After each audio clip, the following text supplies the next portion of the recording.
All right, you know him as former Patriots center and current podcast host David Andrews. I know him instead as the father of burgeoning golf superstar Ford Andrews, who has a straighter drive than I ever will, appears to be putting well, and this is all from your Instagram stories of very much suburban Dad Dave. How you been, man? I've been good, man. It's been a different summer. It's been different, and part of me hasn't missed it. There's certain things I miss, but anything in life, there's trade-offs, right? And so, I think in the summer when we did have those 6 weeks off, I never enjoyed it because what was coming was always in the back of my mind. I took one vacation my whole career during the summer, and that was very stressful for me. So there was a lot that, I missed out on and didn't enjoy and things like that when I was playing because I always had something going on in my mind. So to not have that has felt nice. Some days you miss that, but I truly can't say like I've woken up one day miserable that I wasn't playing football, and Good. that makes me feel good. Right. Well, I'm glad you stuck around. We can hear you, watch you on the Quick Snap podcast. Of course, You're doing 98.5 now on Mondays, but for this next however many minutes we roll here, you're on the Pats Interference podcast, part of the zany, zealous, and zesty CLNS Media Network. So being in media, look, you did plenty enough. You even got our Media Good Guy Award, which I know has got to be above the two Lombardis behind you. Yeah, look, it actually is. It's just a stupid joke that landed. The top of that is higher than the Lombardi trophy. Yeah, it was. I had to figure out. I got some cool stuff, but yeah, that made it. I like that thing. That's a cool little statue. Yeah. I don't have the base that lights it up though. Right. Because I don't have a plug up there, so I figured I'll just put it up there. It looks good. Yeah, it's got your face, right? Is that what? That's what? Yeah, my face, the Good Guy Award. Yeah. Yeah. Took you guys long enough after dealing with y'all for 8 years, 9 years. You earned it more than anybody. Talking to us out there every single. I had some guy. It's kind of like the Patriots Hall of Fame now with a lot of guys. Like now you're about to get into the Gronks, the Devins, the Slates. It's going to be some tough sledding here going forward. You got all these guys going in. So I had didn't Devin win it when I was there? Yeah, Devin got it. Slate win it. Exactly. There was a pecking order. Yeah. So now you'll wait your turn for the red jacket like you did the Media Good Guy Award. So that's what it is. All right, cool. Well, since again you kind of knew enough about media dealing with us for long enough. Yeah. But now you're fully on the inside. So I'm curious, 30 seconds, something that's surprising or totally new since this podcast has grown and now you're doing radio. Yeah. I mean, I guess the interesting thing is I'm not a reporter. You are a reporter. I have no connection with the team. I'm not in there with the team, not around the team, not at practice. So to me, it's really just using my football knowledge. Because, not saying you guys don't understand, but I have a lot more knowledge of what is trying to be done, and which is always interesting because right now when I'm doing stuff, there's not a lot to talk about. There's not a lot of meat on the bone right now. It's all actual reporting stuff and speculation, which I hate. Because let's get to what matters here in the nitty gritty. So I'm very interested to get into it. I think the thing for me trying to figure out is like, I was so Bill Belichick media trained for so long, and I think I got really good at it. But not trying to be a jerk, but I had a responsibility to protect what I needed to protect and answer to the bosses I needed to answer to. And, now I don't work there. I think something, for me personally going forward, like I'm still a fan of this football team and I still love and care for this football team like I was playing because I put so much time, effort, blood, sweat, tears, whatever you want to say into the organization. Like for me to go out and just start bashing the Warriors, that's not what I'm going to do. I'll be critical of the team in certain situations, but Felger and Mass, if that's what you want, don't listen to my stuff. I mean, I don't listen to them. I don't know how many people listen to this and listen to them because you will find more stone cold, sober football takes with some spiciness. I mean, Tom Curran blew us all away, willingly trading Steph Diggs already for Jacoby Myers the other day. But That's an interesting take. yeah, see, like I think there's a needle to be threaded, and this is where I try to live. We're like, yeah, sure, there's a little performative aspect to the podcast, but this is not pro wrestling where I'm going to say things that I don't believe. And you understand, like you could break down, pin and pull run. And like that's interesting because you adjust based on the fronts and who's going to pull and who's not. What are the rules? How does it work? Like this is the touchdown that if anyone watched North Carolina TCU hammered North Carolina the first play of that second half, and they're gone for 75 yards and a touchdown. But at some point, someone sitting in traffic at 93 hearing about pin and pull is just going to tune out. Have you figured out how to kind of balance like the entertainment piece that goes with No, the I don't information? know. I don't know. I'm just kind of flying by the seat of my pants right now and trying to provide what I think's important, what I believe happened. Like even like the Peppers thing was a lot of talk today, right? Us Mhm. releasing Peppers, and if you're sitting there thinking about it, who knows? We don't know what happened. There could have been something that happened inside the building. That you can speculate and say what you want. Again, I'm not in the building. I'm not in the locker room. I have no idea. But if you're sitting there just looking at it from 10,000-foot view, okay, you got Duggar and Pepper, different players, but I would say similar type players, right? Yes. All these reports, Duggar trying to get shopped, right? That was the thing a couple weeks ago, right? Is that you? All right, here we go. Yep. So Duggar's getting shopped. No one really takes any, bait on that. So then you're sitting there and you're like, well, why are we going to keep both of these guys with somewhat of a similar physical, downhill, bigger safety? Why are we going to keep both of them? Pep's less money than Duggar. I don't know how all the cap hit, but dead money, all that stuff. To me, you're probably thinking you keep the younger, and maybe Duggar goes out this year and has a role and plays great. And if you want to move on from him, then you have a trade maybe at the deadline. I don't know, but maybe it had something to do with that. I mean, time will only tell, and time will only tell a lot of the decisions any NFL team's made. Yeah. And that's the tough part in the business, right? We can't be like, well, I'll tell you in 3 years because I have a lot of podcasts to do in the meantime. And some people take that I have to show to do as an excuse and a liberty, a license to say whatever you want, take whatever rumor and expand it and stretch it. Where I think that's just kind of a waste of people's time if it's not true or substantive. We can speculate, but like keep an open mind that you could be very wrong, which I don't know this about you, even though we spend, a good amount of time together among all the players that I've covered. How do you deal with being wrong? Because it's going to happen the longer that you do this and you're talking to a microphone. I don't know. That's the thing, though, because like I said, I don't feel like I've been wrong. But you know what I mean? Like if you and Mackenzie are fighting, are you digging in no matter what, even when you know that you're wrong?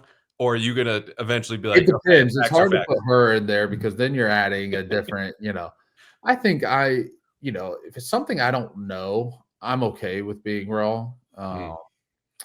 You add my wife, she'll probably tell you different, but me and her are both very hard-headed, and unfortunately that's passed down to our 4-year-old. So that's really fun when you got 3 hard-headed people just, going at it, and one of them's 4. But yeah, I mean, I don't know. I'm interested to see, I mean, I hope I'm wrong on, everyone, the score predictions, or not score prediction, record predictions, the big thing, right? Everyone wants to talk about. Well, We're I going to do grew that. up when I grew up in the NFL, we had a couple signs around the building. We had one on the front door and one when you were leaving, and it said one of the lines was manage expectations. And that always stuck with me because I think it's such a great thing and it covers a lot of things. You need to manage expectations for yourself, manage expectations for your football team, just anything. And it can be used in life. And so I that was pounded into me for so long. And then, now you get in the media role and it's like, what are they going to do this year? What's their record? And all I'm going back to is we got to manage expectations. But in saying that, being a fan of the team, I would love 8 games, 8 wins. That's kind of my threshold. 8 wins is a double your win total. Probably going to have 2 or 3 games in there where you look back like should have won. Mhm. And then that's improvement. And then, but what I hope for is 10 wins and you get in the playoffs, and anything can happen. And the one thing I think that's interesting about the NFL is how they do their scheduling, right? Because now you're going to be playing all the worst teams from last year. Yep. And obviously not the division's one thing, but outside of that, and then you see what happened with teams like the Commanders. They go on that run. And, I'm not saying their schedule, they were a good football team. They're not a good football team to make it to the it's the championship title game. Yeah, they overachieved, right? Like you outperformed expectations and probably what you would do in 100 seasons that were simulated. Yeah, exactly. So like that's completely in the possible thing. But I think kind of going back to football, managing expectations as a fan, it's been so bad the last 2 years. 8 wins is a win right now. And then you're hoping that turns into 10 or 12 next year. And look, the roster is what it is right now. Good, bad, or indifferent. I don't think, Mike wasn't handed the keys to, a brand new Corvette. So, Raves is trying to, he's in the chop shop trying to get it there. And, you might have to go,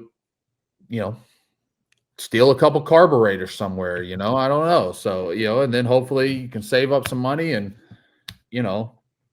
buy a, new paint job. So, we'll see. And, he's trying to do the best he can. And I'm excited, for the most part. So you talk about managing expectations, and it's funny to see the Patriots revert back to what I would call Belichick adjacent media rules. Like those signs are not up in the same way, but Vrabel is managing expectations at every turn. And I even get this from some people I talk to off the record. The clearest example being injuries. I'm not going to set any timelines because it doesn't behoove them at all, right? Yeah. And things change with injuries. And the clearest example of that example is Christian Gonzalez, who hurt his hamstring over 5 weeks ago, has not practiced since. You threw out some chum into the Twitter waters the other day, being, hey, when are we going to be worried about this? Which is exactly what you should be doing as a podcast host now and as someone appearing on radio. So is this a big deal to you that we get the obvious, right? He's the best player on the team. He hasn't practiced. That's not good. But he's not on IR yet. Vrabel seems to hold out a little hope he could still play Sunday. What is your read as someone who's dealt with players and teammates who have had similar injuries, understanding Gonzo's situation is obviously his own? Yeah, I mean, to me, it's not – I knew what I was doing when I sent the tweet, right? I'm not that worried. I would say it is concerning to me that we haven't even seen him at practice. And I meant worried for week 1. Not worried. This isn't going to be a season. The worst thing the team could do right now with Gonzo, in my opinion, is put him out there before he's ready. Because someone asked me about that, and I kind of compared skill players and O-linemen. Skill players are like a fine-tuned race car. One little bolt could be messed up, and that car could go haywire, right? Where like an old truck, I think 90% of the time is going to crank up. Now, it might look like a piece of shit, but it's going to work. It's going to get you there. And that's how old linemen were. There was a lot of things I played with as an old lineman that maybe a skill guy couldn't play. And that's not taking away from their toughness. But like you take a guy like Matthew Slater, right? What was Matthew Slater's best aspect of his game? Speed, right? He could run. Well, if that guy can't run at 100%, then he's less effective on the football team. My speed was not. My hamstring could be ripped off the bone, and it really wouldn't matter if I couldn't run fast. It's a different game. And so for a guy like Christian, like Beetle on 985 today was like, was this a contract move? I would be worried if it was a contract move, if they were in negotiations and it kind of stalled, which is they're not in. So to me, it's not a contract move. He's probably thinking the same way the team's thinking, like, hey, we're not doing this until I'm ready, because what's the point of putting him out there week 1, right? When, I don't know much about the Raiders roster, but there's not a Devontae Adams or somebody like that, right? DK Metcalf, whoever you want to put. You got Jacoby, and, you got my Georgia boy, what's his name? Bowers. But Gonzo, is he going to cover Bowers all the time? No, I don't know. So, you're looking at it. If he goes out there for 12 plays and hurts himself and is out another 6 weeks, what did we accomplish? Right? I would rather have him against these Miami receivers next week or 2 weeks, I guess now you would say. So get him healthy. And it is hard. I think it's easier if you're in the flow of season and you have to have a down week because of something nagging you to go back out and play. But to not do anything since the first week of training camp or whatever it was and have 2 days of practice and go out there, that's tough. And so if I'm him, if I'm the team, we're saying, look, when you're 100%, we're going, especially at this time of the year. It's different, playoffs or whatever you're taught later in the year, like you're making a push, like you got to go. But at this point, having a healthier Christian Gonzalez helps this team more than him being out there at 80%, 85%, and then possibly missing another chunk of time. And that's what can happen with hamstrings and those type of guys. Those things can be nagging for them. And if you don't let it heal, like, you're dealing with it all year, and that's not good for the team, and it's not good for him. Yeah, you hit on a lot there. And I think the bigger picture is the most important thing to keep in mind. He is a 23-year-old budding superstar. You have 1/17 of your season that's ahead of you. If he's unlikely to play, just shelve him. Just like the preseason games didn't matter, this is the least important but most anticipated game on the schedule. So naturally, being in the media side, as you'll find, the sight that we have is always right in front of our faces. It's so short-sighted because we've waited months to see football. He's the best player in the team, and you start inventing reasons and speculation, just like, why isn't he playing? The presumption that Christian Gonzalez is not playing because of the contract is so irresponsible and frankly disrespectful, because it presumes he is selfish, he's greedy, doesn't care about the team. Oh, and by the way, this part just doesn't make sense. What do 23-year-old superstars love to do most? Play football. Yeah. And if there's only one thing ahead of that, it's probably sex. So I don't want to hear this guy is just sitting on the sideline because he doesn't want to play. That's what I would say. I would be more worried if they were in, which they can't even be right now, right? Yeah, he's not extension eligible. That's so if it was, he was eligible and there was talks about and then this stuff happened, then I'd be a little concerned. But that's not the case. So no, to me, it's so we won't spend more time on it. Guy's got a hamstring. Like, this happens. Which are tricky. Like, it's really easy to re-injure those. But I want to move off the obvious now. This is a question I love asking guys that are fresh out of the game, because you live and breathe it inside the building. You go home, it's the same deal. What is something you've got your eye on that is not covered as much in the media or you wouldn't hear on the radio? And we could do the ninth lineman or the swing tackle, and like, that's fine. But I think there's probably something more that is interesting and more visible. You know what I mean? I don't know if it's visible because I'm not there again, but I'd say leadership, and there's a lot of guys I don't know. And I think you look at a lot of positions, and again, going back to the state of the roster when Mike got it, like, he had to do what he had to do. You bring in a lot of these free agents. I think that can be hard on leadership. These are guys that just got here, and look, we have a lot of great history in this organization, but like, also it is time to move on from that history. That history is over with. Those guys are gone. Is there anyone on the team that's won a Super Bowl now? No. Cardona was the last one. That's what I thought. That's gone. And it is time for them to move on, but like, when I look at it, there's not like a group of guys from year 3 to 7 or 8 that were drafted, guys that grew up in the program, have been here a while, right? Like, you got really Duggar and Mike, and who else? Like Anthony Jennings, and that's it from the 20 class. And then you're into Mondre and Barmore. Yeah. Like, and which, like, the team needs to get its own identity. And, I think when I look at the teams I played on, especially when call it early in my career, are like, each team had its own identity, right? And own culture in a way but there was a foundation of things in the past, and that was because you still had those guys like Tom, Julian, Gronk, Slate, like, and then then you had the younger guys like me, Joe, Ted, Shaq. Uh, who else can we throw in there? I don't know, but you kind of had these like younger guys, DYs. Yeah. DYs, Jay Jones. Yeah, there you go. Bentley a little bit. Like you had these guys that kind of, and just with how drafts have gone for the organization the last however many years you want to say it, like you just don't have that. And so part of me worries about, the culture and leadership and things like that. Not that Drake isn't a good leader and can do it. But you the just tight end who also got voted a captain, you can't count on. That's the tough part. Who? Exactly. You don't even Hunter Henry, 85. Oh, why are you not gonna? Are you being a smartass? Yeah, of course.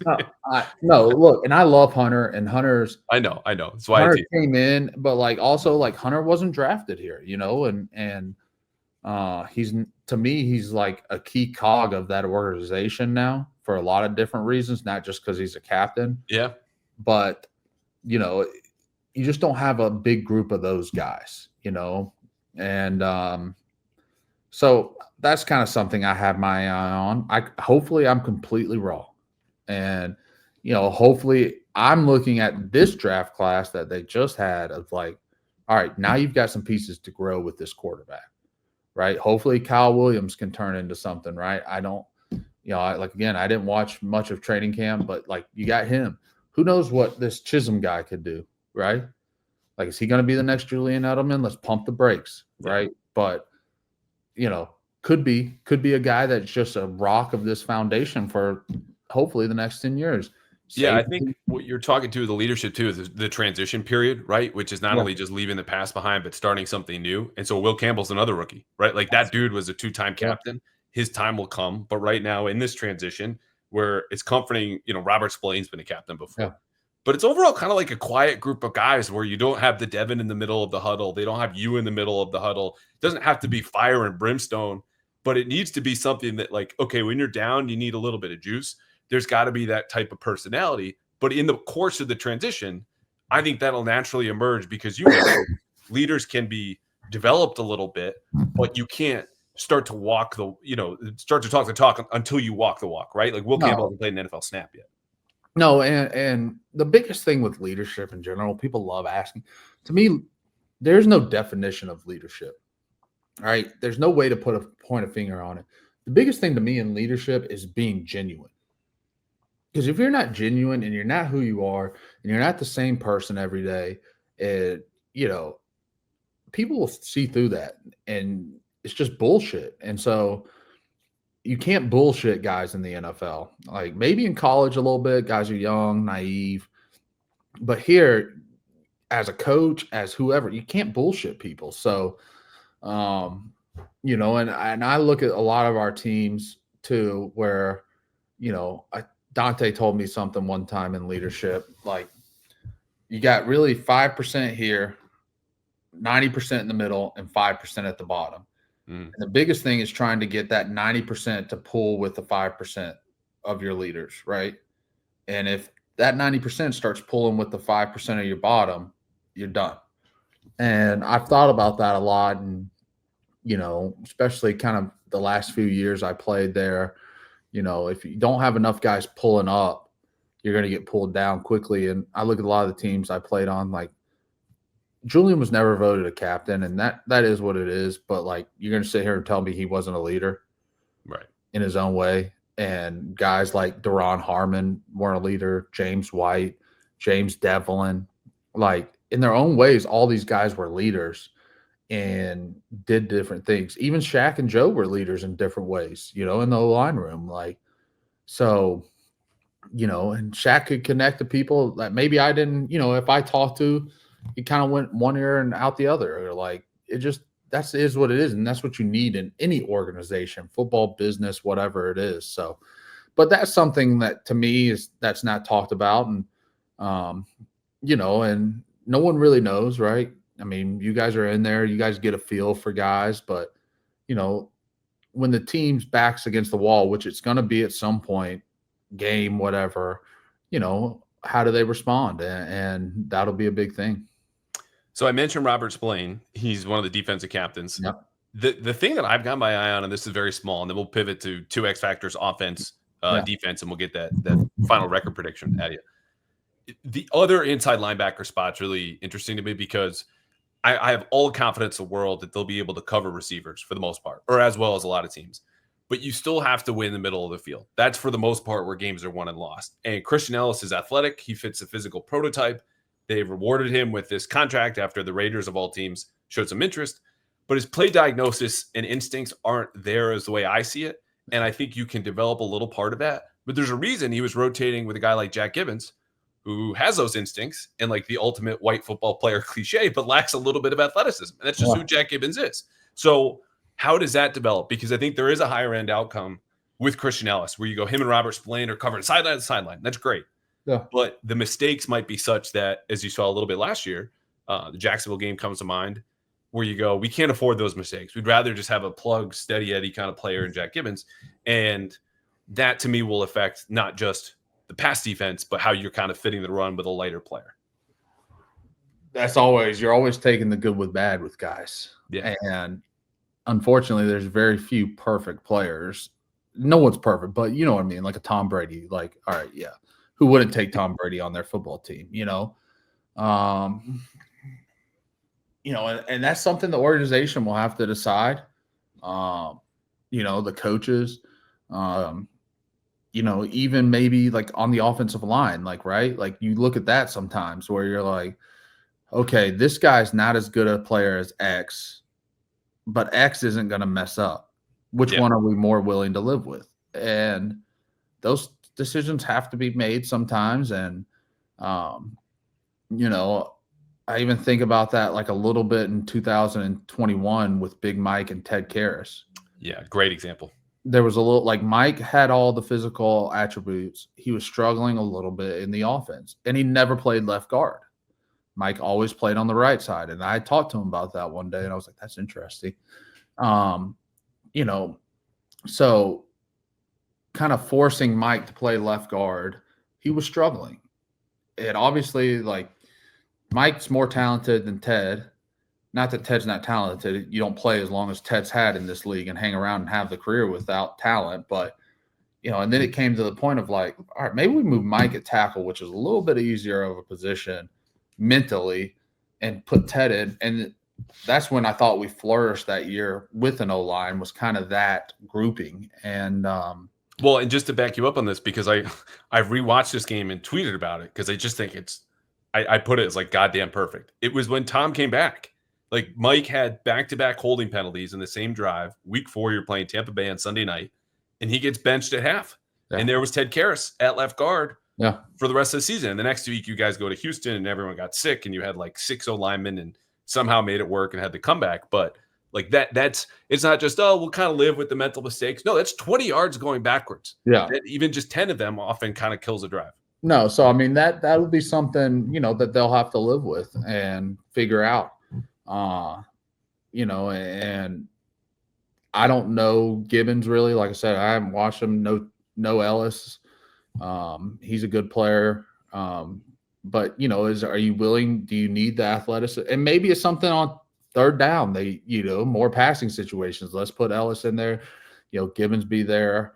On first down, run situations. So there's a lot of flexibility you can do with that, and defensive packages and ways to manipulate that versus maybe like an O-line position, because you can't, hey, it's third down, send in our pass blocking O-lineman, you can't do that. So wouldn't that be nice though? You just get to move, step forward every snap if you were in the run blocking crew and just kick some ass.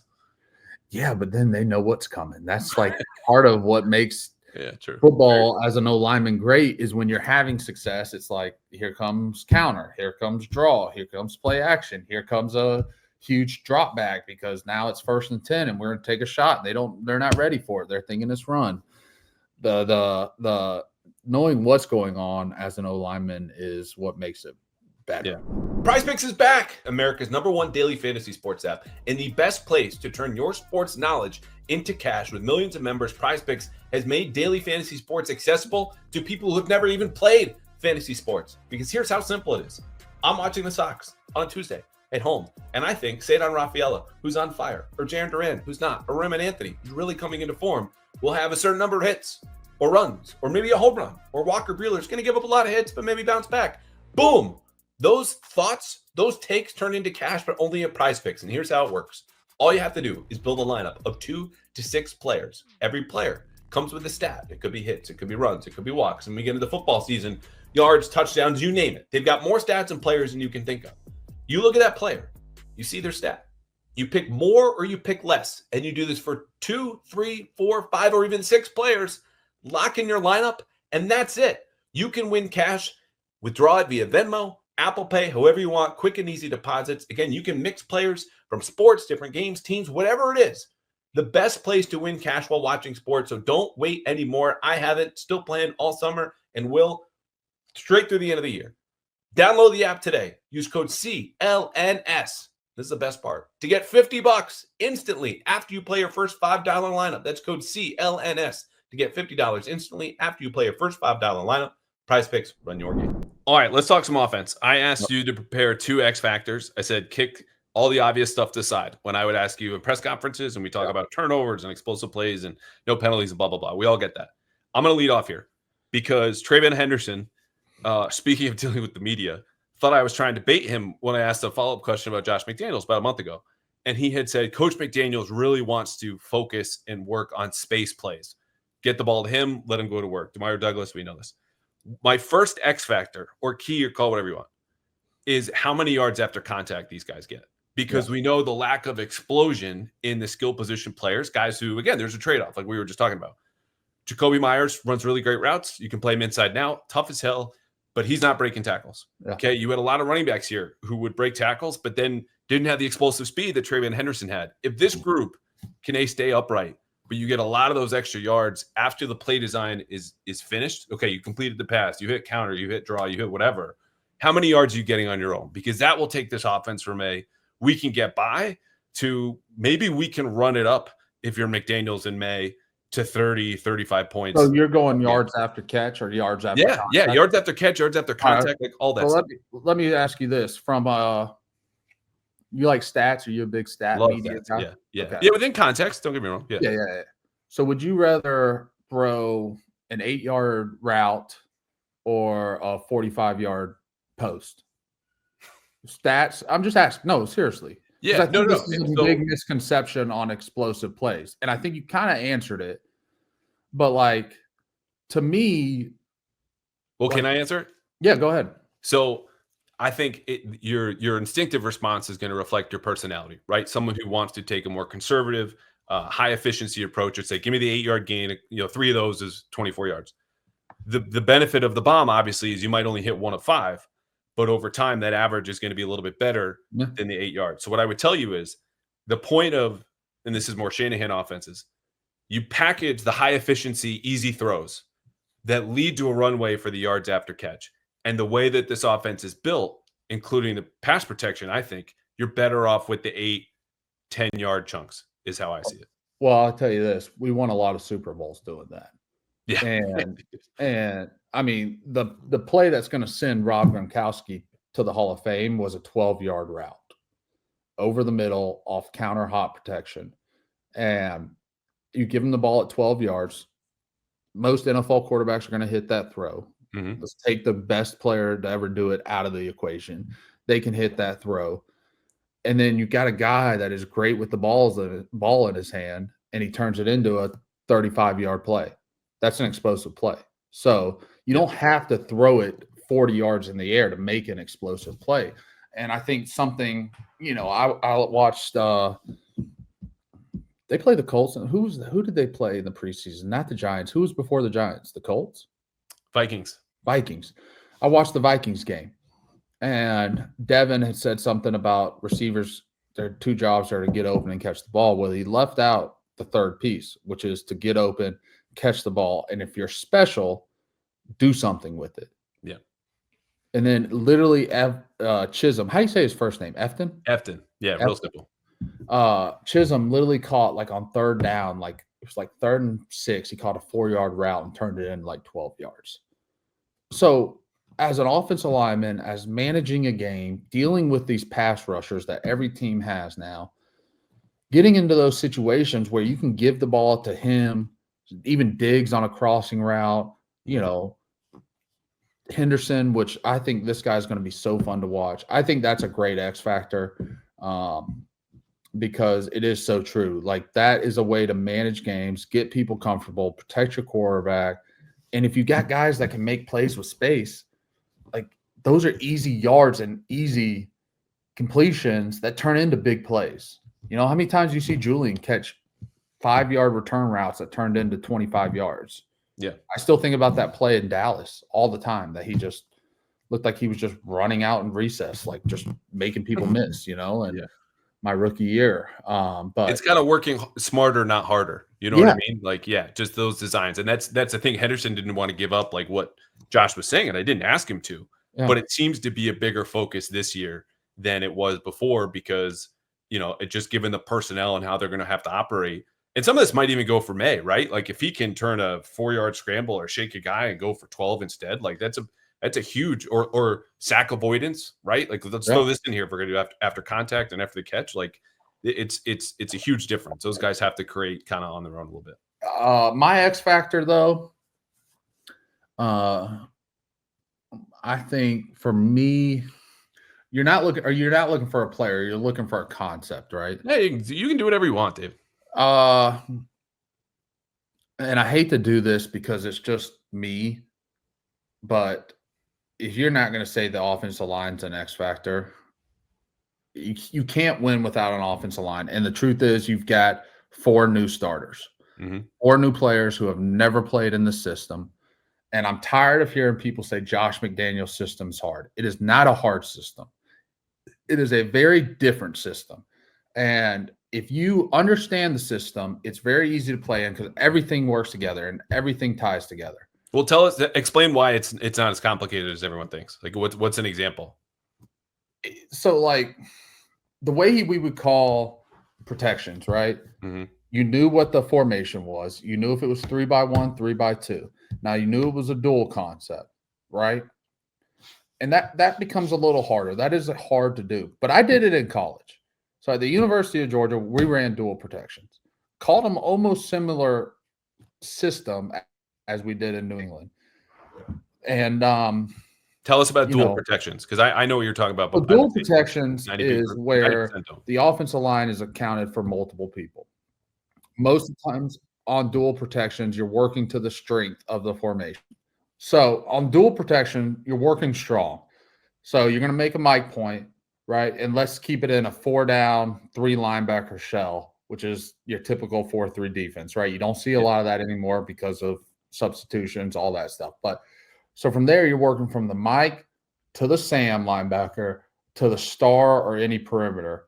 Now, most of the time, your strength's going to be toward the field, so you're not really dealing with like a corner blitz because your corner is going to be out wider. Patriots Daily is powered by Game Time, the best place to get last-minute tickets to all of your favorite sporting events. And this coming Sunday, Patriots versus Raiders in Gillette Stadium. Behind us, $208 is the get-in price right now. That is the all-in price, one of the best features of the Game Time app. There are no fees included. You get your total up front with no surprises at checkout. So head over there right now, get into this Sunday's game, take the guesswork out of buying NFL tickets with Game Time, download the app, create an account, and use code CLNS for $20 off your first purchase. Terms apply. Again, create that account, use code CLNS for $20 off. Swipe, tap, ticket, go. Download the Game Time app today.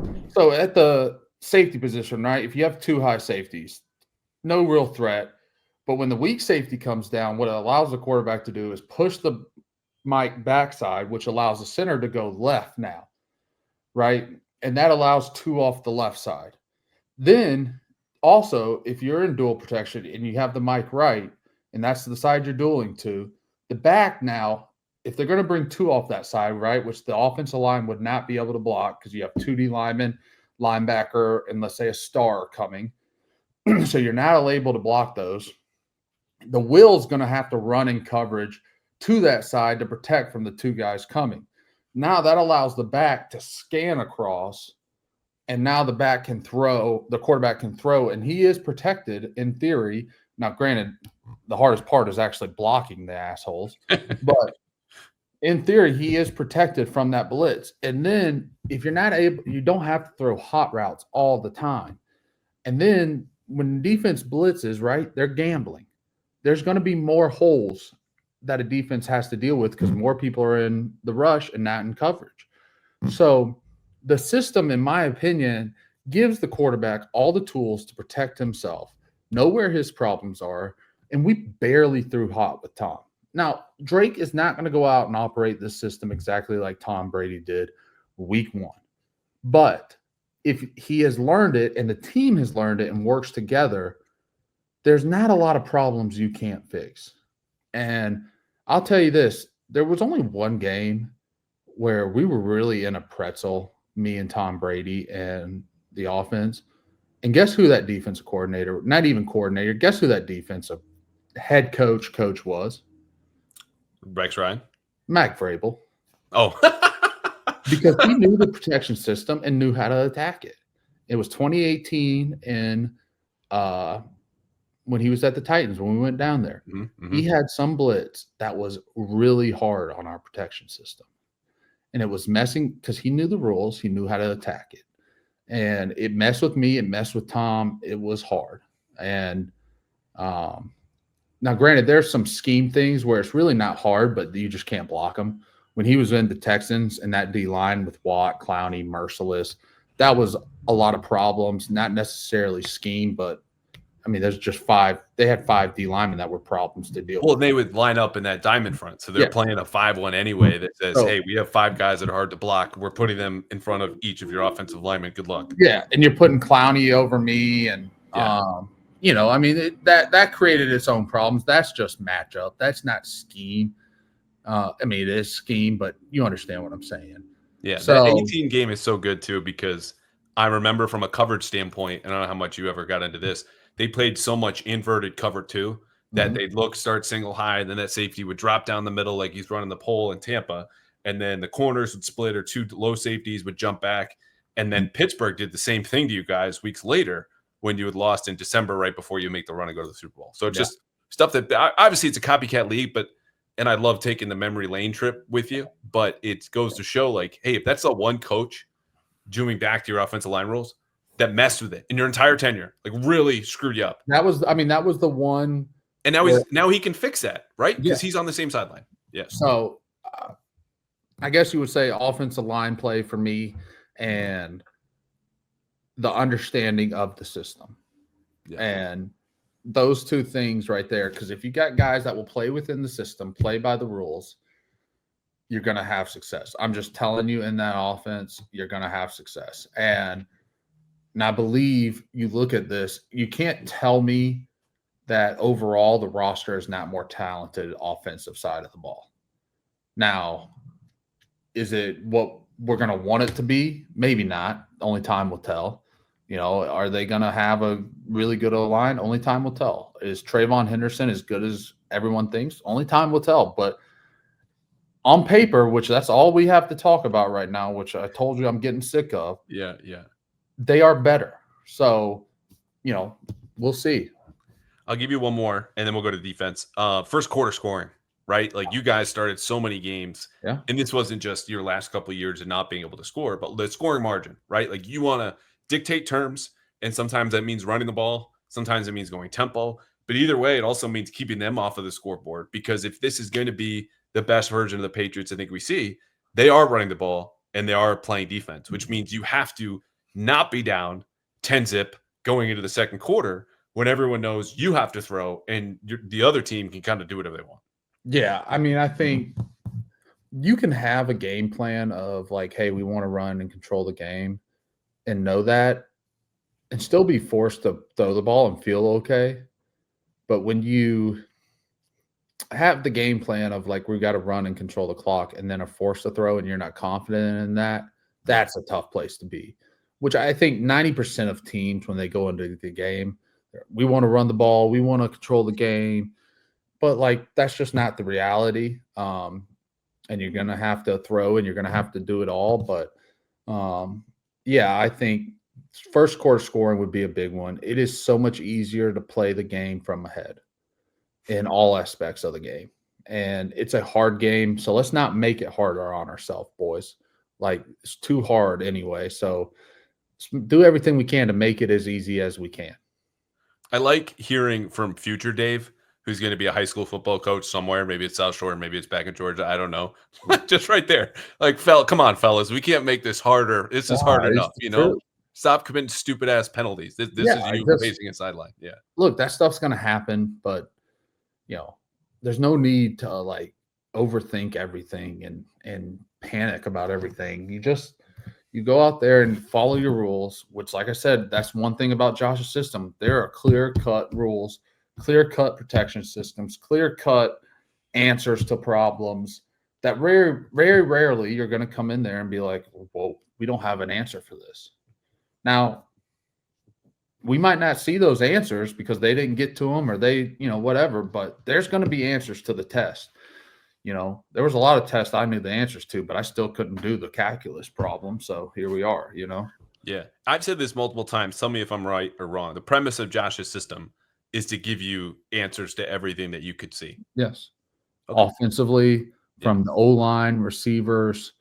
And that's the thing, though. But if you're not playing within the system, it's no good, which, I think that's true for a lot of systems. Like, I don't think,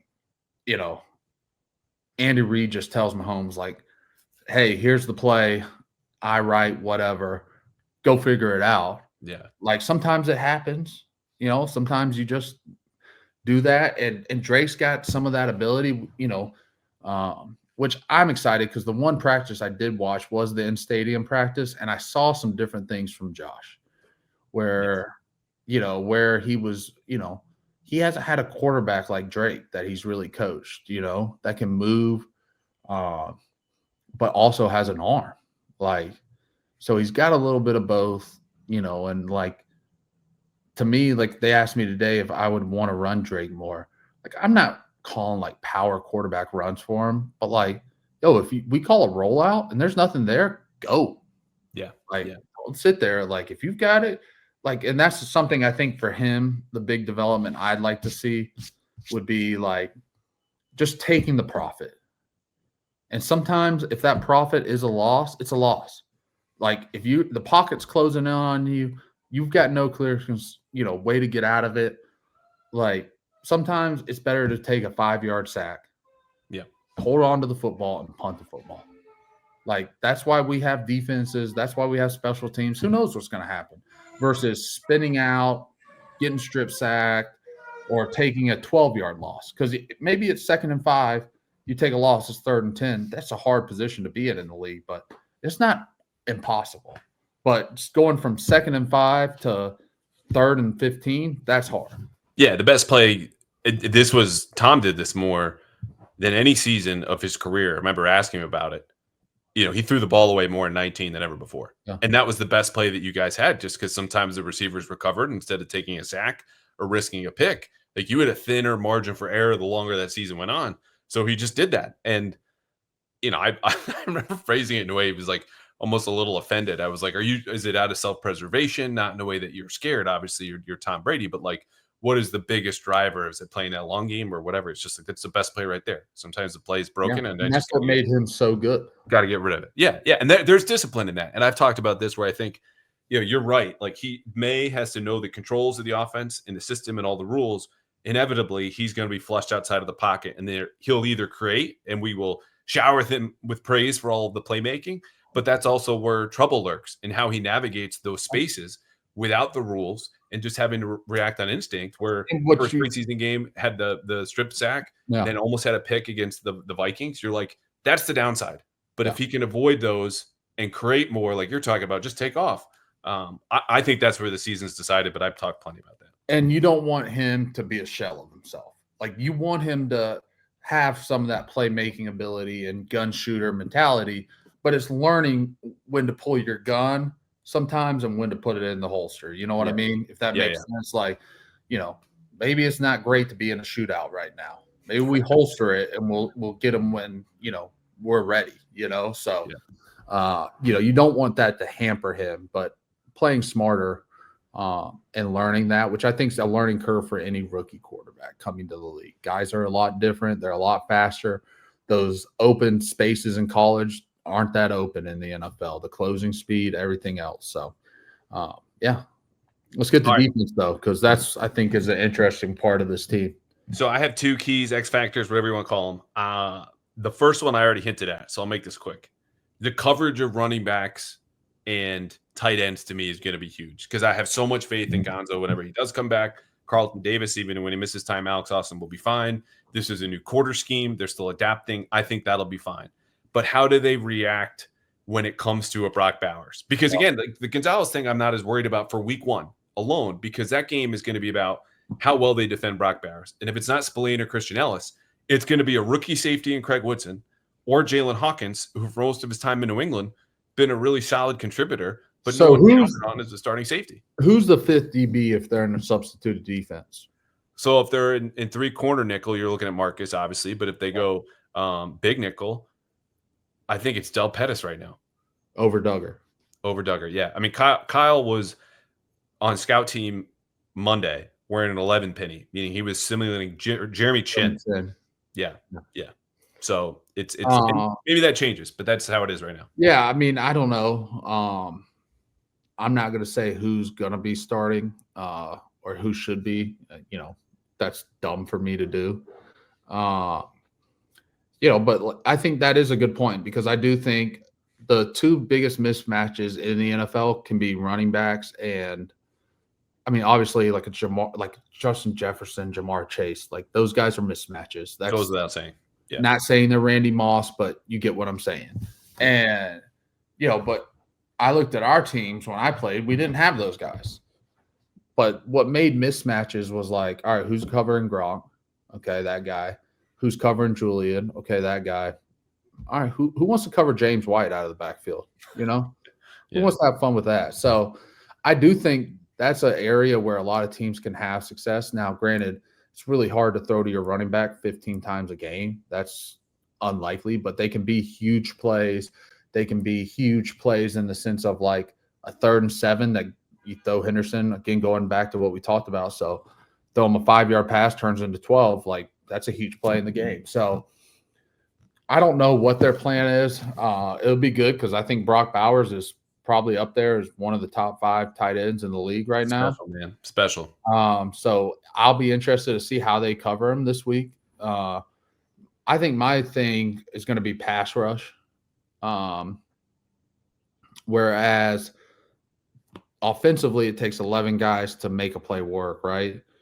You could be struggling in coverage and you have a great pass rush and no one knows, It's kind of nice. Yeah. It's the truth. Like Josh McDaniels said this one time, and I thought it was so true. He goes, they could blow every coverage and Aaron Donald could get a sack or pressure every game and no one would know. Yeah. And I was like, that is so true, right? Because if you blow a coverage and you've got Aaron Donald in your lap in 2 seconds, like it doesn't matter. Like nobody's getting that ball out. You can't read it fast enough. So I think the pass rush can help with a lot of those things. Hopefully Christian Barmore returns to what he looked like he was in, was that 23?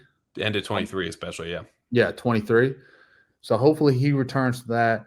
That's going to create a lot of problems for O-line. Can I ask about Barmore really quickly? Because I just think people forget what that looked like in 23. And you saw him more than anybody in practice. Yeah.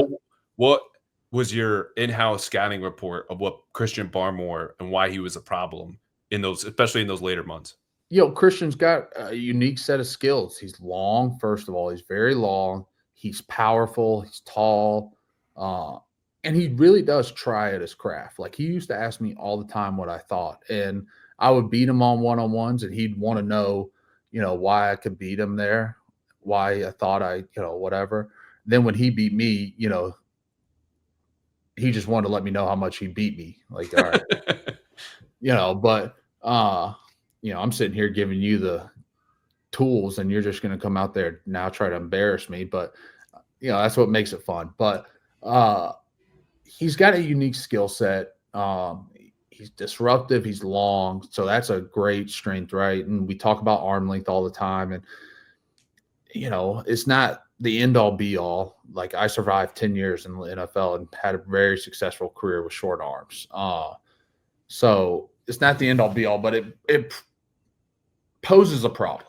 And it's knowing how to use that, play within your strengths, and so if I could get to Christian without him letting him get his arms extended, I was going to be okay. But I think as an offensive lineman, when you're coming in there and it's Milton Williams and Christian Barmore, you can't afford to send help one way or the other. One of those guys is getting a one-on-one, and it kind of goes back to what Philly had last year, like Milton Williams, Jalen Carter, like. Not saying Milton Williams, Jalen Carter, but like those are two really good pass rushers inside. So the pass rush to me is something I'd look for. Obviously, Christian's making a lot of money. You paid Milton Williams all that money. Harold Landry. You want to see the production as an organization of the benefits you're giving to those players, right? You're paying them all the money. You want to see the production now. And we'll see what Milton Williams does. I guess on the second part of that, I would say the run game is a little, could be a little concerning to me. Run defense, yeah. Yeah, sorry, run defense, yeah. Milton Williams, it's been talked about, obviously, he didn't play a lot of football. Christian has not played a lot of football the last year. I did see Christian the other day. I thought he looked great weight-wise, thought he was down some pounds. But you don't have those bigger run stoppers in there. And so, what's the depth like inside for the D line? And, I think that's a big thing. And having those D linemen can help those linebackers, right? It's the same thing. Playing linebackers is the same thing as running back. How much are your D linemen helping you? How much are your O line helping you? Mm-hmm. That's just the truth. What do you think of this system? Because it's taken me a while to adjust as someone who watched, Bill call variations of the same system for years and years and years. And, I think the two gapping was maybe overstated a little bit towards the end. This was a hybrid front. Then they're getting into base nickel, and you can't play that way across the front with the two gapping. But this is don't read and react. This isn't just one gapping. This is just fuck shit up kind of defensive scheme. Like, aside from guys going by you is hard to stop. What makes this a problem for the style of defense when you faced it? Yeah, I mean, look, each defense you play, each scheme has good and bad things in it, right? Like when we play a one gap team, you're going to have a little bit of a problem in certain areas. Now, it also allowed you to run plays like wham, blast, because it created you wouldn't want to call blast against Vince Wilfork, right? Because he's going to be sitting right there and there's no hole. Like you run blast with a guy that's like, boom, boom, boom. He comes and gets T-bone. You've created a huge hole in the center of your defense. So in the one gap scheme, you get holes created in different ways. Whereas the two gap, you got guys, it's a wall, right? Yeah. And that's what you're trying to build. Now, like I said, I don't know, I don't know enough about defensive football schematically to really give an answer which one I think is better. I played them both, obviously. Some days I got my ass kicked and some days we kicked ass. And it wasn't because that was a one-gap team. It just how it went sometimes, And I do think the penetrating style of defense creates more negative plays and more problems than a two-gap defense. I think if you're not being able to penetrate and cause disruption consistently, it creates more problems. Yeah, and then that would back I know they're taking more of an analytical viewpoint than at least, the coaching staffs you did. And not in terms of thinking critically, but just in terms of the analytics, like the number piece, where the defensive version of an explosive play, right? You wanted to hit 8 or more, or whatever the checkpoint was for 15 yards or more in a given play. The defensive version is a negative play. As soon as those happen, the probability of a drive going longer or surviving that, a sack, a tackle for a loss in the backfield, whatever, plummets. So if your defense is designed to achieve more of those plays, of course, with the 100%. risk-reward trade-off, analytically over time, that's probably going to help, as opposed to sitting, waiting, hoping, or playing a more controlled front. And look, a negative play is a holding penalty, which I think you see more on penetrating fronts, are some holding penalties and different types of things. So, look, it creates different problems, right? Like, you don't want to run a draw against two gap schemes, right? Because they're going to be standing there. So, it's, we'll have to see. I'm interested to just see how the defense looks overall when we get in a real game. I hate the preseasons. The last few years have become bad. I mean, we used to play into the third quarter, that third preseason game, we were out there, we played at least a halftime and usually the first drive of the third quarter, especially if we got the ball and receive. So it's hard to tell, like, when you're watching, and I'm excited to see, them fly around and play, which I think, I only played Spillane, I think once or twice maybe, but I had a lot of respect for him when he played in Vegas, like the way he moved, played 22 and 23. I think twice, right? I didn't know if he was there in 22 or not, but 22, he might have been with the Steelers. That's what I thought. Yeah. So, like, I think it's going to be a different defense, as in guys flying around and trying to create problems.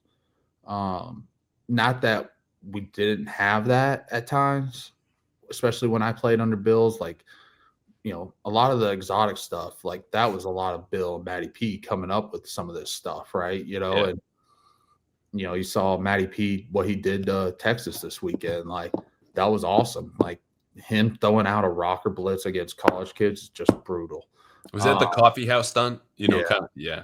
It's great. That's hard for the guys, especially if you haven't seen it, right? Which college, there's so much unknown in week one, which there is a little bit of that in the NFL too. So, I just think I'm excited to see a different style of defense.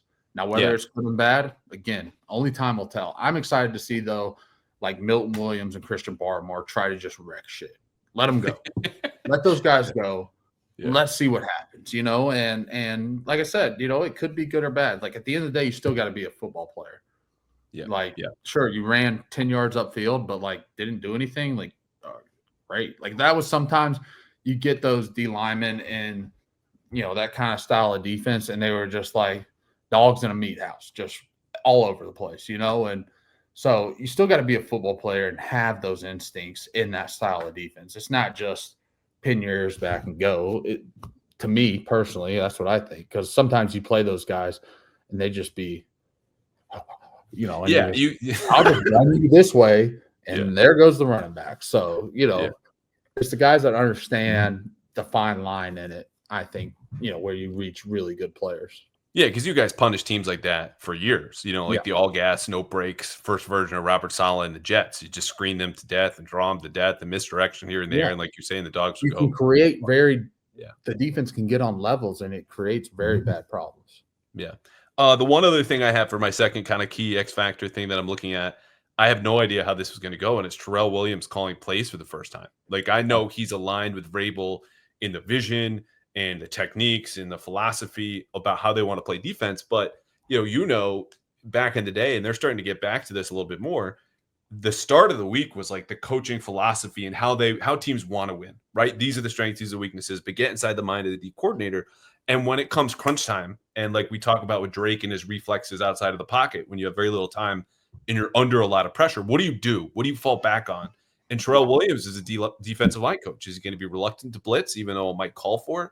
Is he going to have a favorite coverage? Like, those tendencies will have to develop, and then teams will adjust to them, and he's got to be ready with counters right away. But what they are, aside from a base quarter scheme, I don't know, but I'm excited to find out. Well,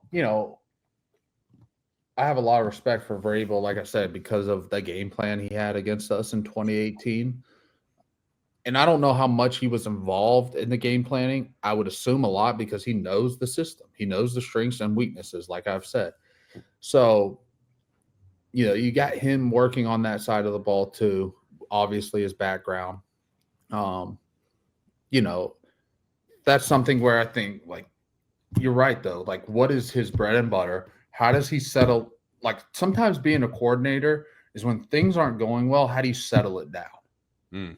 Right? Like, they get down 14 points. Both coordinators got to figure out, how do we settle it down? Josh can't score 14 plays in one drive, right? Or one play. There's no play design that does that. There's really no play design that says this is going to score a touchdown. So, how do you settle it down? How do you get back in control of the game? And that's what, I think will be interested to see, which you kind of hit on, with Williams. So, I guess my second X factor defensively would be. I think we're at 3 now. I think we're at pass rush, run defense. Yeah, I'll give you a bonus. Oh, I thought you did 2. I did 1. Oh no, we talked about the pass rush and then the run defense, the smaller D tackle. Oh yeah, those were my 2. Yeah. Okay. Yeah. All right, cool. Season prediction time. Final record. Yeah, I love this shit. This is so much fun. Do you want to go first? My problem. I got like a jaded view of media. I gotta, I am the media now. Yeah, you are. Do you want to rip the Band-Aid or do you want me to do it for you? I'll rip the Band-Aid. Okay. What is the Patriots' record at the end of the season? 8-9. Why? And I say that from a fan perspective because, and again, it's my managing expectations, but if I'm a fan and they go 8-9, I'm happy. It's improvement. They're moving in the right direction. It's not perfect. The roster wasn't perfect. There was not a lot of great situations, coming into this job. You had, really one key piece, which you think, right? And that we're all hoping that key piece is Drake. And he is the next quarterback for the next, hopefully, 15 years. But 8-9 is improvement. But in saying that allows me to be really happy and be like, yeah, I knew they could get to 10. Versus you set the bar at 10 and they go 8-9, and now you're like, damn, man, So I say 8-9 as a fan, leaving room for excitement. I want to leave room. I want to leave the glass half full so they can fill it up for me and make the playoffs. And who knows what happens then? That's all you got. You just got to get there. I think they get there. You're 10? I got 9-8. And even with the expanded playoffs, the only sure ticket, just as it was in the 16-game era, is to still win 10 games. So they fall short. I just think in the greater AFC, there aren't that many teams that are getting in their way. And there are no teams, as it stands right now, that have an easier schedule. This, of course, presupposes good health. It presupposes Mike Vrabel provides all those winning edges that have been missing in game management and all these different things in the analytics. But, man, I've said 9-8, and even with watching the offensive line shuffle around and develop, and they're going to build chemistry, there's just enough here where I think all of those bad breaks you had to sit through or watch once you got banged up and talk to us about and answer questions and just all the shit that you slogged through, like Andy Dufresne at the end of your career, and you came out, instead of finding freedom, you found retirement forced upon you. I think the breaks start to come. And for you, you're on a couch with a beer and celebrating. For me, I get to watch and cover a functional football team without the end of the season story of how did this happen again waiting for me. And I think they make the playoffs and get the last wild card spot with a finale, by the way, that will be against the Dolphins team that everyone is projecting just complete doom and gloom for. And I think, I mean, but that's what makes the NFL this great business model is how they construct it. And it allows, if teams, now granted, like sometimes the Browns couldn't get out of their way, right? But it allows bad teams with the pick order, the draft order, the schedule. It allows you, if you try to do all the right things and hit on all the pieces you need to, it allows that parity of the NFL. And, I think if I'm looking at the AFC, the teams where I'm like, all right, Broncos, I would pick to be pretty good this year. Yep. Chargers, I pick pretty good. Chiefs, the Bills are going to be there. Baltimore's going to be there. Barring injuries, right? Barring all of that, Like, those are teams right now that I'm like, they're going to be there. Probably Houston. Cincinnati is probably going to be in the mix somehow, right? Who knows? Yep. But with the quarterbacks, you can't count out, right? Like, I'm not going to sit here and count out Matt Stafford. Like, those are Georgia boy. Yeah. Well, that might have something to do with it, but let's take that out of it. But you're not going to sit here and count that out. And then you look around the division, like Miami's going to be hard to go down there in week 2. It always is. That's just the truth of the matter. But guess what? They get to come up here in December, and we all know how that team fares in these games. It's the same. It's the Achilles heel of playing in a place like that. So, I mean, there's no doubt that they can go 10-7 for me. From my experience managing expectations, I'd rather say 8-9. They go 8-9. I'm happy. They go 10-7. I'm elated. Yeah. And hell,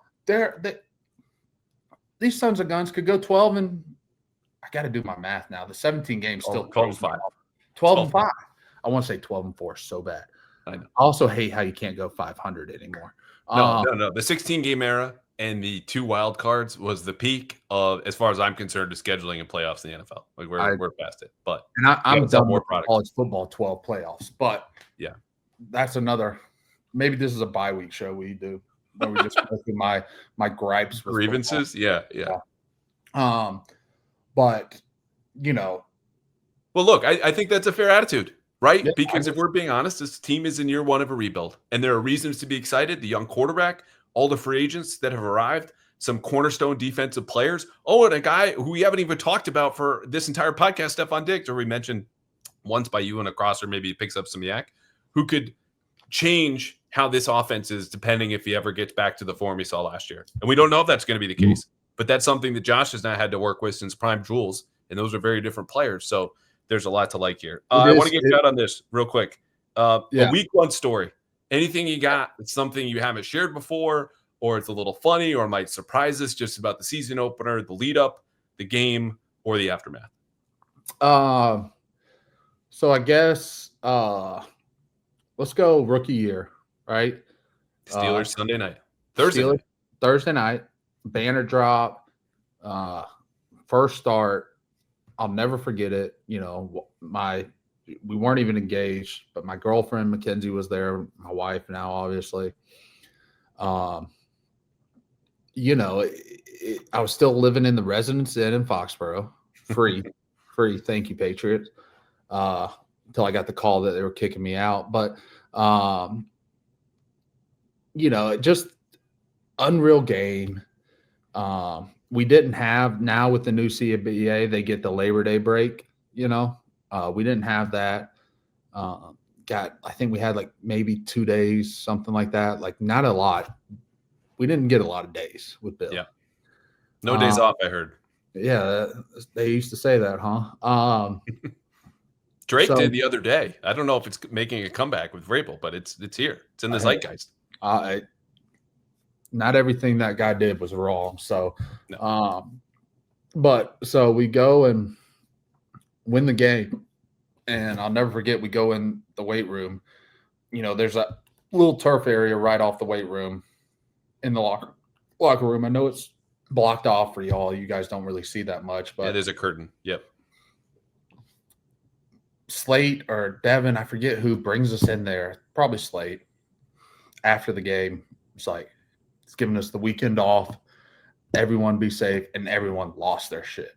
So fired up to get 3 days off, And for me, it was fun because I hadn't seen my wife in a while, and she was in town, and I was like, "Hey, like I got to go. I'll be gone all week, all day Friday because I have to work. We'll get Saturday," and she was flying out Sunday. So like we only really had 1 day, so it gave us 2 days to enjoy. I'll never forget, we went to the Melting Pot in the Providence Mall.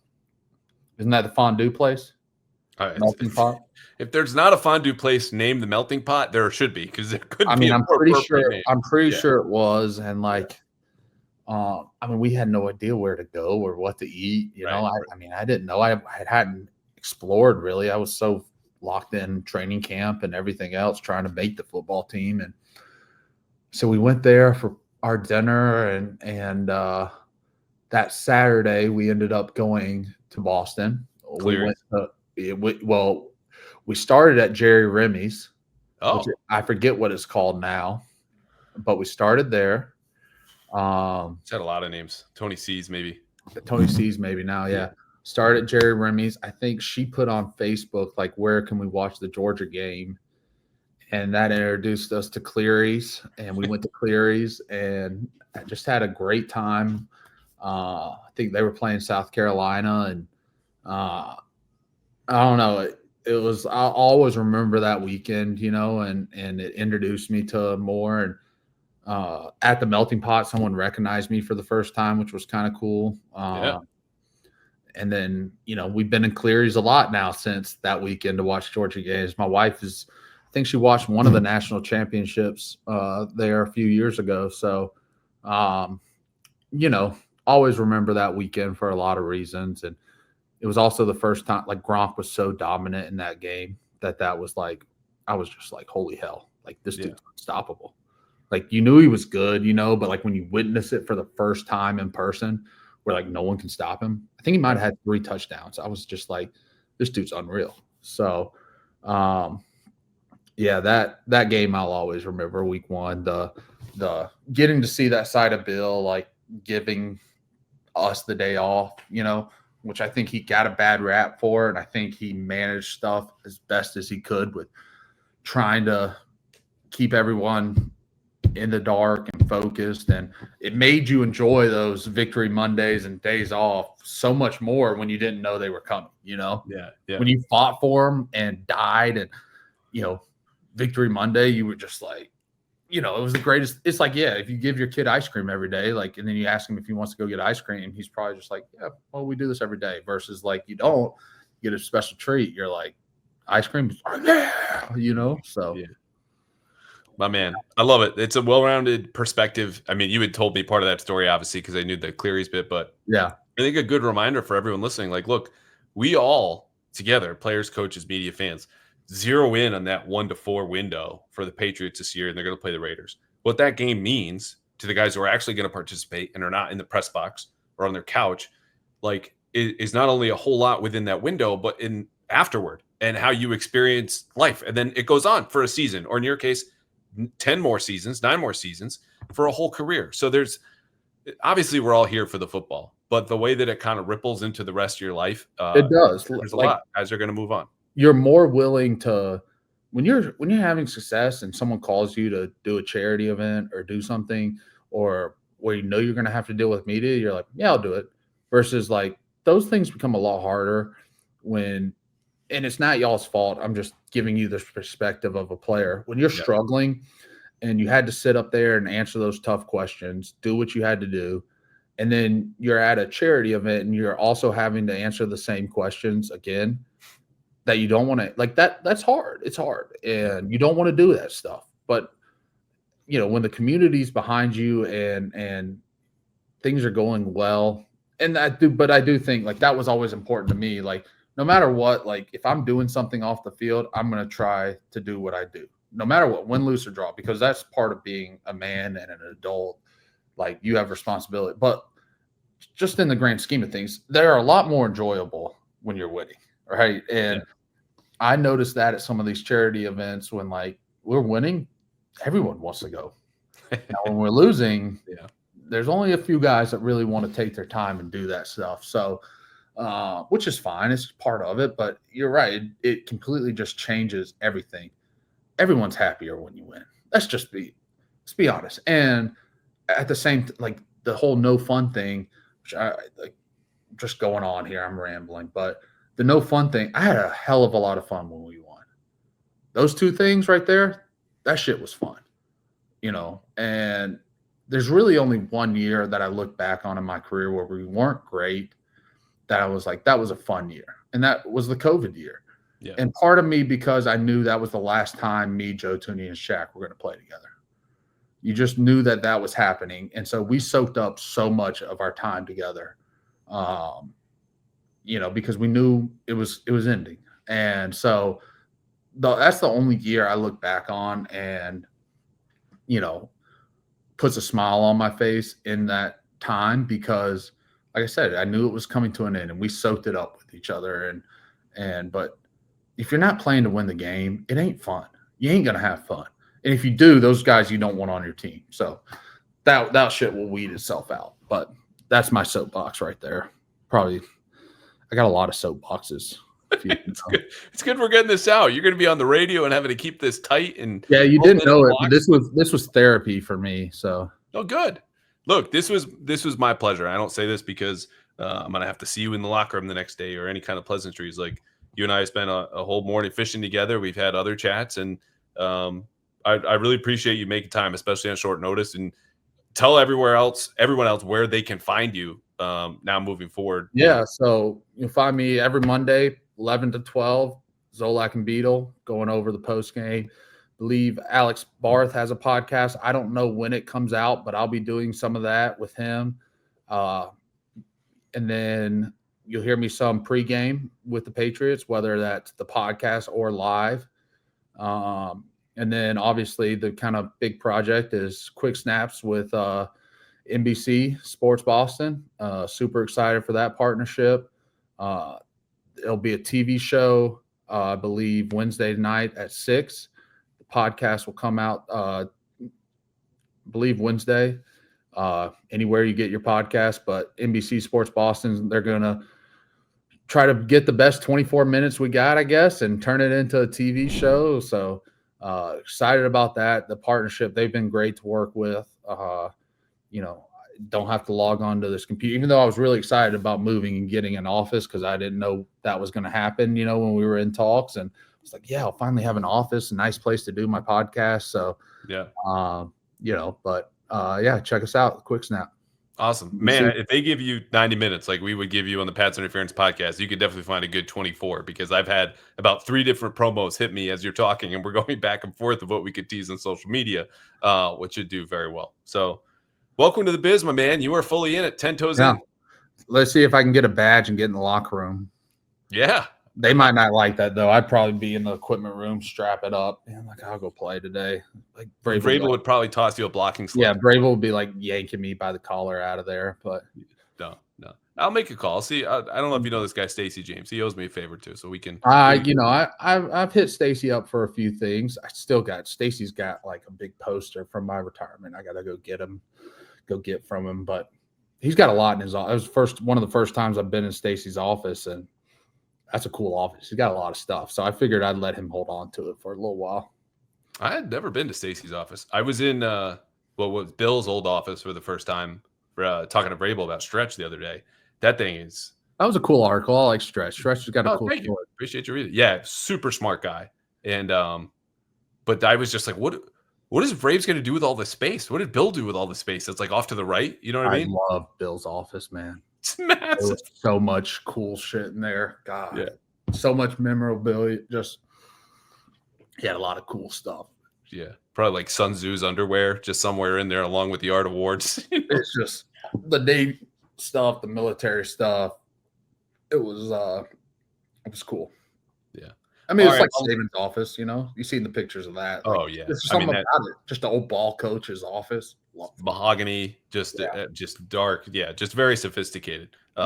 For guys who then go to work and, cut off sweatshirts and short shorts and straw hats. That's best thing, man. Yeah. Work clothes, sweats. Yeah, the best. All right, I'll let you go. Thank you again for taking the time. Definitely have you back if you can find some time in your busy schedule. But, man, you're going to get your wish. We got 5 days left. Ball is going to be here, and we'll have a lot to talk about. I can't wait. See you, buddy. See you, man.